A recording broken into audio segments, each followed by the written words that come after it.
नमस्कार विद्यार्थी मित्रांनो, स्वागत आहे आपल्या यूट्यूब चॅनल ज्याचं नाव आहे मोहित मोटिवेटेड एक्झाम चॅनल। आज आपण बघणार आहोत बालमानसशास्त्र आणि अध्यापनशास्त्र विषय संबंधित असणाऱ्या बाल्यावस्था आणि त्याचा कालावधी। चला तर मग सुरुवात करूया व्हिडिओला। हा व्हिडिओ तुम्हाला टेट आणि TET देखील उपयोगी पडू शकेल। चला तर मग सुरुवात करूया व्हिडिओला। सुरुवातीला आहे अवस्था आणि कालावधी। पहिली अवस्था आहे शैशवावस्था, याचा कालावधी हा 1 महिना ते 2 वर्ष इतका असतो।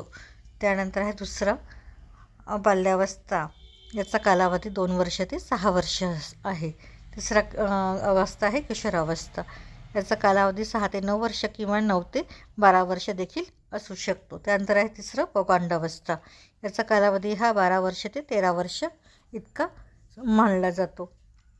त्यानंतर आहे पाचवा आहे कुमारावस्था, 14 वर्ष ते 21 वर्ष ही अवस्था धरली जाते। त्यानंतर आहे तारुण्यावस्था, याचा कालावधी हा 21 वर्ष ते 40 वर्ष एवढा आहे। त्यानंतर आहे प्रौढावस्था, याचा कालावधी 40 वर्ष ते 60 वर्ष एवढा आहे। त्यानंतर आहे वृद्धावस्था, 60 वर्ष ते मृत्यूपर्यंत याचा कालावधी गृहीत धरला जातो। त्यानंतर आहे डॉक्टर RS जॉन किंवा हरलॉक यांच्या विकासाची अवस्था। हरलॉक यांनी विकासाचे 3 अवस्था सांगितल्या आहेत। पहिली अवस्था आहे विकासाचे 2 अवस्था सांगितल्या आहेत, जन्मपूर्व अवस्था आणि जन्मोत्तर अवस्था।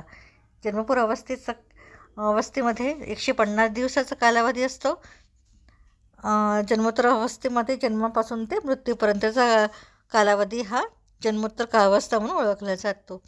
जन्मपूर्व अवस्थेमध्ये जननावस्था, गर्भावस्था, भ्रूणावस्था, भ्रकावस्था ह्या अवस्था दिसून येतात।